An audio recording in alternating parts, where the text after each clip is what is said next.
بسم اللہ الرحمن الرحیم وجلس بدر یلعب بالشطرنج وقد کثر المطر فقال ابو الطیب بدر ابن عمار بیٹھا شطرنج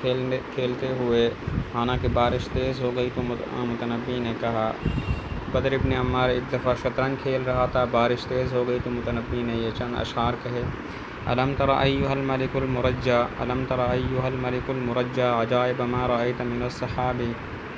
عجائب ما رأیت من السحاب تشکى الارض غیبته الیہ وترشف ماءہ رشف الرذاب۔ المرجع ترجیع سے ہے امید کرنا، عجائب عجیبتن کی جمع ہے، اور تشکّا تشکی سے ہے بمعنی شکایت کرنا، غیبت ضربہ کا مصدر ہے غائب ہونا، ترشف رشف النصر سے ہے بمعنی چوسنا، اور الرذاب کا معنی لعاب۔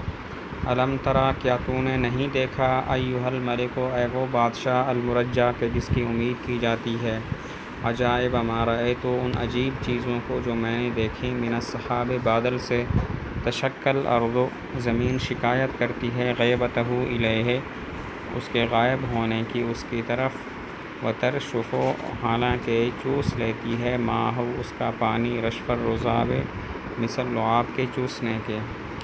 مطلب یہ ہے کہ تم ایسے بادشاہ ہو جس سے لوگ خیر کی امید رکھتے ہیں، کیا تم نے وہ عجیب چیزیں بادل کی دیکھیں جو میں نے دیکھیں؟ تشکّى الارض زمین شکایت کرتی ہے کہ بادل ہم پر برستا نہیں ہے، یہ ٹھیک نہیں ہے۔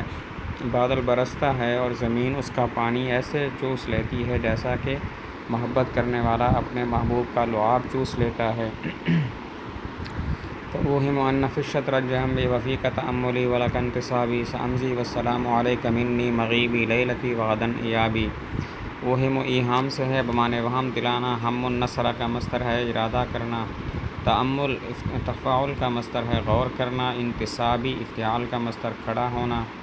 سأمضی مضی ضرب سے بمعنی جانا، اور مغیب ضرب کا مصدر ہے غائب ہونا، ایاب نصر کا مصدر ہے لوٹنا۔ فأوہم پس میں وہم دلاتا ہوں، ان فی الشطرنج ہمّی کے شطرنج میں میرا ارادہ ہے، وفیک تأملی حالانکہ تجھ میں میرا غور کرنا ہے، ولک انتصابی اور تیرے لیے میرا کھڑا ہونا ہے، سأمضی ان قریب میں جاؤں گا، والسلام علیک منی اور تم پر سلامتی ہو میری طرف سے، مغیبی لیلتی میرا غائب ہونا میری رات کو ہوگا، وغدا ایابی اور کل ہوگا میرا لوٹنا۔ مطلب یہ ظاہر تو میں یہ کرتا ہوں کہ میں شطرنج دیکھ رہا ہوں،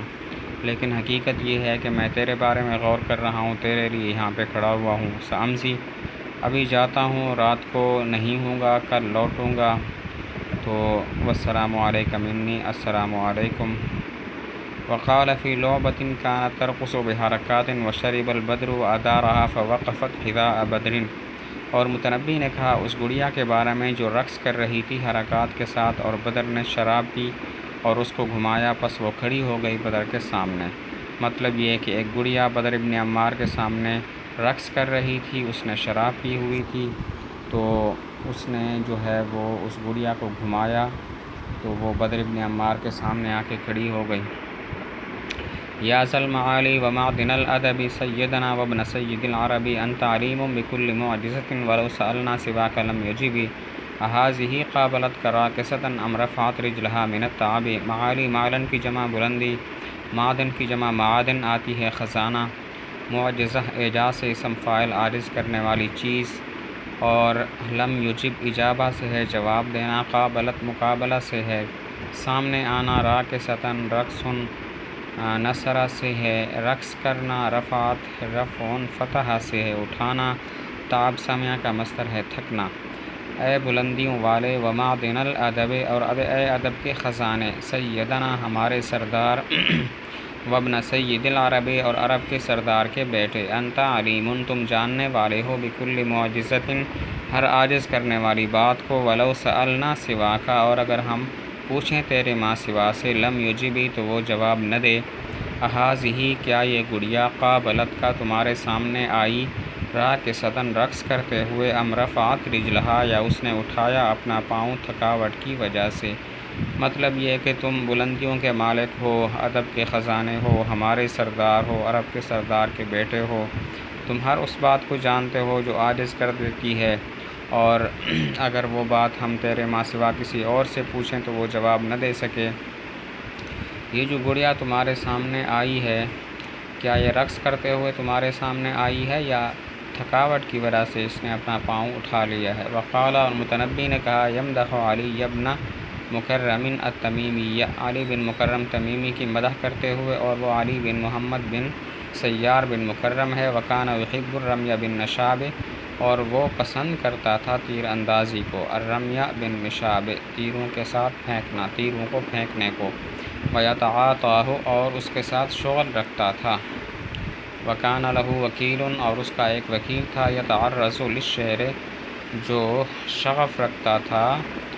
شعر کے ساتھ، فانفذہ الی ابی الطیب، تو اس نے وہ شعر بھیجا ابو الطیب کی طرف، یناشدہ، اس سے درخواست کرتے ہوئے پڑھنے کی، فتلقاہ، پس اس نے اسے پا لیا، واجلسہ، اس نے اس سے ملاقات کی اور اس کو بٹھایا، فی مجلسہ، ثم کتب الی علی یقول، پھر متنبی نے علی کی طرف لکھا یہ اشعار کہتے ہوئے،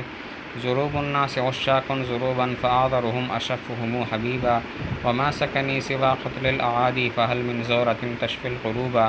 تظل الطیر منها فی حدیث ترد به السراسر والنعیبا۔ عشاق عاشق کی جمع ہے، آذر عذر سمع سے ہے، نصر سے ہے بمانے زیادہ معذور، اشف و شفن سے اسم تفضیل بمانے زیادہ افضل، افضل ترین، عادی عدوون کی جمع دشمن، زورتن نصرہ کا مصدر ہے ملاقات کرنا، تشفی شفا ضربہ سے ہے شفا دینا، حدیثن کی جمع احادیث آتی ہے بعد، ترد رد النصرہ سے ہے لوٹانا، السراسر سرسرتن کی جمع ہے گدھوں کی آواز، النعیبہ کوے کی آواز۔ ضروب الناس مختلف قسم کے لوگ، عشاقن ضروبا مختلف قسم کے عاشق ہیں، فآذرهم، بس ان میں سب سے زیادہ معذور، اشفہم، ان میں سب سے زیادہ افضل ہے، حبیباً ازروئے محبوب کے، وما سکنی، اور میرا سکون نہیں ہے، سوا قتل الاعادی، سوائے دشمنوں کو قتل کرنے کے، فہل من زورتن، پس کیا کوئی ملاقات ہے، تشفی القلوب، جو شفا دے دلوں کو، تظل الطیر، کہ ہو جائیں پرندے اس کی وجہ سے، اس ملاقات کی وجہ سے، فی حدیثن، ایسی بات میں، ترد بھی، کہ لوٹا دیں وہ پرندے اس بات کی وجہ سے، السراسر والنعیبہ، گدھوں کی آوازوں کو اور کووں کی آوازوں کو۔ مطلب یہ ہے کہ عاشق مختلف قسم کے ہوتے ہیں، سب سے زیادہ قابل رحم وہ عاشق ہوتا ہے جس کا محبوب افضل ترین ہو، کیونکہ جس کا محبوب سب سے افضل ہوگا اس سے اس کی محبت بھی سب سے زیادہ ہوگی، اور جس کو محبت سب سے زیادہ ہو تو وہ زیادہ قابل رحم ہوتا ہے۔ اس لحاظ سے میں زیادہ قابل رحم ہوں، کیونکہ مجھے اس بات سے محبت ہے کہ میں دشمنوں کو قتل کروں۔ میری خواہش ہے کہ کبھی ایسی ملاقات دشمنوں سے ہو جائے کہ جس میں میں ان کو خوب قتل کروں اور میرے دل کو شفا ہو جائے، اور تظل الطیر، اس قتل و غارت میں پرندے جمع ہو جائیں اور اتنا شور مچائیں کہ اس شور کی وجہ سے لاشوں کو کھانے والے گدھوں کی آواز اور کووں کی آواز دب کر رہ جائے۔